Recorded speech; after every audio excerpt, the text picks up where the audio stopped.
सामाजिक कार्यकर्त्या अंजलीताई दमनिया यांनी मंत्री धनंजय मुंडे यांच्यावर गंभीर आरोप केलेले आहेत। आता नॅनो युरिया संदर्भातलं आणि त्या संदर्भातल्या 2 बाटल्या त्यांनी विकत घेतलेल्या आपल्या सोबत आपण त्याच्याशी थेट बातचीत करणार आहोत। ताई, काल एक ट्विट सुद्धा तुम्ही या संदर्भामध्ये केलेलं आहे आणि एका व्यक्तीनं नाव न सांगण्याच्या अटीवरती बरीचशी माहिती दिलेली आहे। हे ट्विट नेमकं काय आहे आणि सूचक ट्विट म्हणावं का? नाही, कसं आहे की मी जेव्हा हा कृषी घोटाळा एक्सपोज केला त्यानंतर मला प्रचंड प्रमाणावर माहिती आली आहे. म्हणजे अगदी थेट दिल्लीपासनं विदर्भापर्यंत सगळीकडनं माहिती आली आहे आणि ती इतकी धक्कादायक आहे. त्याच्यात मी एका काल माध्यमावर मी ऑनलाईन होते तेव्हा प्रश्न म्हणजे मला विचारले जात होते आणि मी उत्तरं देत होती. त्याच्यापैकी अनेक शेतकऱ्यांनी मला असं सांगितलं की ताई, आम्ही याच्यासाठी अप्लाय केलं होतं पण आमच्यापैकी कोणालाच लागलेलं नाही आहे. मग हे खरं स्प्रेअर आलेत की नाही, इथून शंका आता निर्माण होते. आणि या सगळ्या गोष्टी ज्या नॅनो युरिया आहे, नॅनो DAP आहे, या सगळ्यावर प्रश्नचिन्ह काल रात्री जेव्हा उपस्थित झालं तेव्हा मी ते ट्विट केलं. आणि त्यानंतर मी असं ठरवलं की आता आपण जे धनंजय मुंडे म्हणाले त्यांच्या पत्रकार परिषदेत, ते म्हणाले की अगदी थेट काश्मीर ते कन्याकुमारी याचा रेट सेम आहे आणि आम्ही अतिशय योग्य दराने वगैरे घेतलेलं आहे. तर म्हणून ते किती खोटं आहे ते दाखवायला मी काल रात्री ॲग्रीबॅग्री नावाच्या वेबसाईटवरनं, जर आपण बघितलं, ह्या वेबसाईटवरनं माझ्या नावाने मी या बॉटल्स घेतल्यात. ही ऑर्डर दिली, ती ऑर्डर पेंडिंग आहे, त्यात दाखवत आहे, रात्रीची वेळ पण दाखवत आहे. इफकोची नॅनो DAPची बॉटल घेतली आणि किती घेतल्यात तर मी फक्त 10 लिटर म्हणजे 500 ml × 20 अशा बॉटल्स घेतल्या. त्या मला 522 रुपये लिटरनी पडल्या.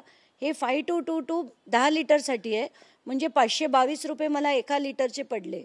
म्हणजे खरं बघायला गेलं तर मला 261 रुपयाला नॅनो DAP मिळालं आणि धनंजय मुंडेंच्या सरकारने 590 रुपयाला घेतलं. आता हे 500 ml. आता हे जर आपण बघितलं, मी इफकोच कंपनीचं नॅनो युरिया 10 लिटर काल रात्री घेतलं आहे आणि ते 20 क्वांटिटी आहे 500 mlची, ती मी घेतली आहे 1848 म्हणजे 1848 रुपयाला. तर याची किंमत 92 रुपये एका बॉटलची झाली. ती 220 रुपयाला सरकारने घेतलेली आहे. म्हणजे 590ला ही आणि 220ला ही, आणि याच्या खऱ्या किमती आहेत 261 आणि 92. आणि ह्याचे काल मी पैसे देखील भरलेत. हे बघा, माझं नाव देखील आहे आणि त्याची प्राइस देखील आहे. म्हणजे या 2च प्रोडक्टमध्ये 88 कोटीचं आहे.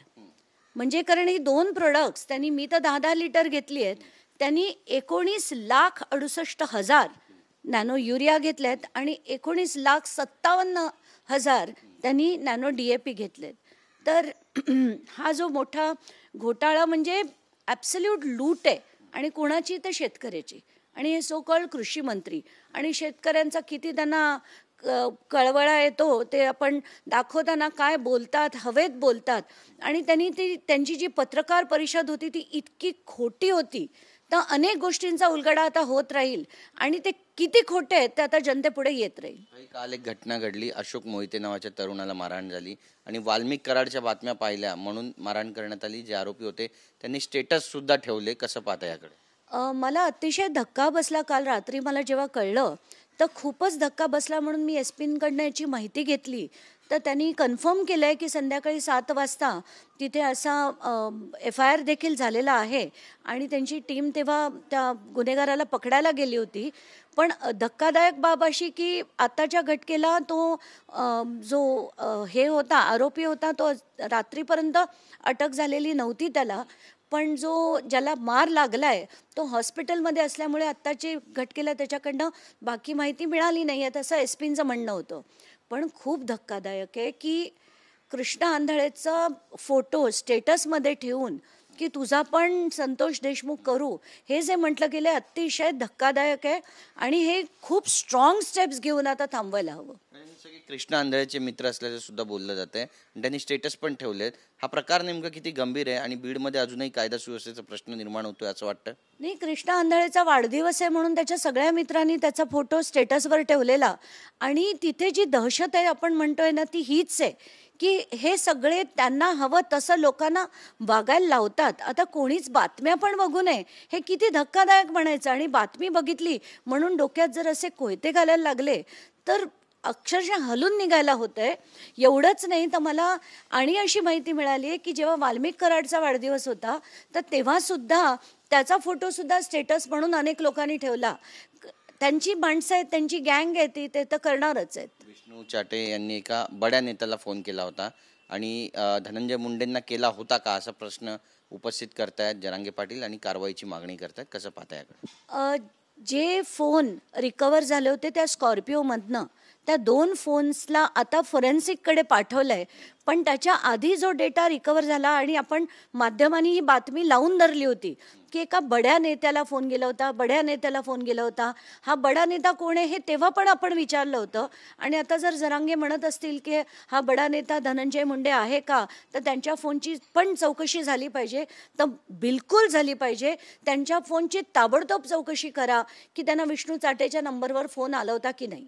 पण संतोष देशमुख हत्याकांडानंतर आता कुठेतरी राजकीय फायदा घेण्याचा प्रयत्न होतोय काय? कारण काल सुरेश धस असं पण म्हणालेत की काही जणांनी म्हटलं, एकाच व्यासपीठावर होते, काही जणांनी म्हटलं की बीड बदनाम होतोय पण याच बीडनं अनेकांना मोठं केलं असं त्यांनी म्हटलं. कुठेतरी पंकजाताईंना हा टोला म्हणावा का?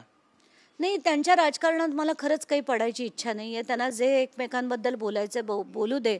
एक बाहुबली काय तर शिवगामिनी काय, कटापा कोण हेच कळत नाही आहे. मात्र कोण आहे, कोण असेल, काय वाटतं? नाही, आपण न बोललेलं बरं. त्या लोकांना त्यांचं ते ठरवू दे.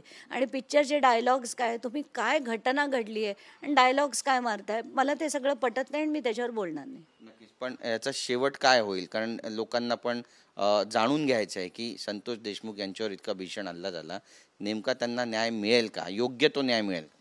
आत्ताच्या घटकेला मला वाटतंय की जोपर्यंत धनंजय मुंडे त्यांच्या पदावरनं मंत्रिपदावरनं हटणार नाही तोपर्यंत न्याय मिळणार नाही. कारण पदोपदी त्यांनी दबाव करतील आणि न्याय होताना मला दिसत नाही. आत्ताच्या घटकेला तरी नक्कीच नाही.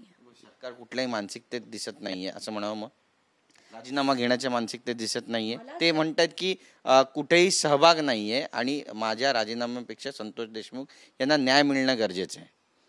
नाही, राजीनामा झाल्यानंतरच न्याय मिळेल असं आम्हाला ठामपणे वाटतंय. आणि आत्ताच्या घटकेला ना देवेंद्र फडणवीस त्यांना मंत्रिपदावरनं राजीनामा द्यायला भाग पाडतील आणि अजित पवार देखील नाही पाडणार. कारण ते दोघांचे परम मित्र आहेत ते. आणि परम मित्राला अनेक परम गोष्टी माहिती असल्यामुळे त्यांना ते मंत्रिपदावरनं त्यांचा राजीनामा बिलकुल घेणार नाही. आमच्याशी बातचीत केल्याबद्दल तर दावा केलाय की धनंजय मुंडे यांचा राजीनामा घेतला जाणार नाही, कारण वाचवण्याचा कुठेतरी प्रयत्न होत आहे. नेमकं काय घडेल पाहणं महत्त्वाचं ठरेल. कॅमेरा पर्सन अमित शिगवणचा, गिरीश गायकवाड, TV9 मराठी, मुंबई.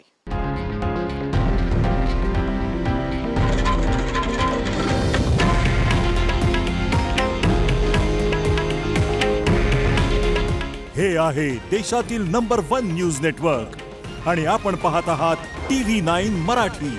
काळजी तुमची, हित महाराष्ट्राचं.